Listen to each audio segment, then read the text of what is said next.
how technology is used politically that seems to me the only question, and we cannot simply invest our hope in technology.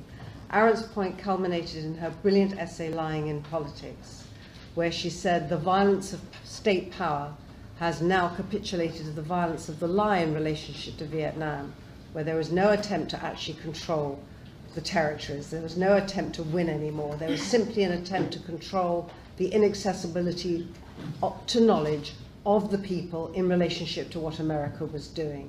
So for her, there was a kind of key relationship between a technology that had gone crazy and what people are allowed to know about what political decisions are being made on their behalf. And I think that juxtaposition is terribly important.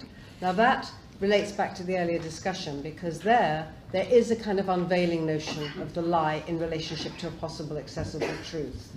But in relationship to Jean's question and in relationship to the other question, I think what's been missing from this discussion, especially about knowledge and learning, is the idea of unconscious knowledge, which is neither knowledge as we understand it nor simply learning.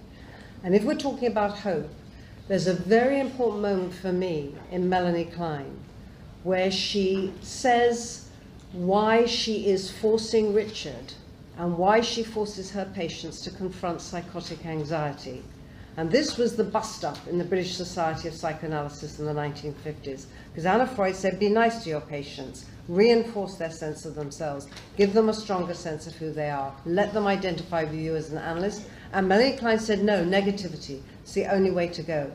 And what she said was, it may seem incomprehensible that if you allow patients to enter into their worst psychotic nightmares, it gives them hope, because somebody has been able to tolerate, sorry Slava, I realize this wasn't necessarily your experience of analysis, but someone has been able to tolerate what it is that they cannot bear to acknowledge in themselves. All right, so I think there's a notion of unconscious knowledge which has nothing to do with knowledge as university knowledge, I would say, but is a form of knowledge which is given and taken away with the same breath, and which is the opposite of technological know-how.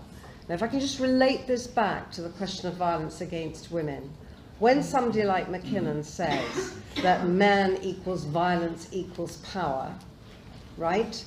For Hannah Arendt, at that moment, I would say McKinnon is being complicit with the myth that violence perpetuates about itself, which is that it is in possession of power, whereas in fact it is a form of impotent bigness.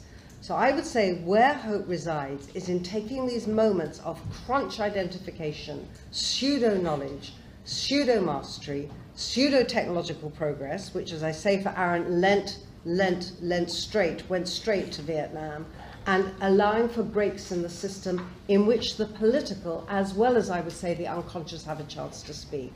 That would be what I was saying. Now, in relationship to Jean's question, I think it's a very difficult question. I realize the track of my 4 seminars ending up with the literary writing gave that literary writing a kind of privilege. I would say that is one place you can go in the culture to hear a different kind of speech. And that is about all I would want to say. I mean, I said a lot more in relationship to the specific issue of violence against women, but I'm not trying to say it's more important than political intervention.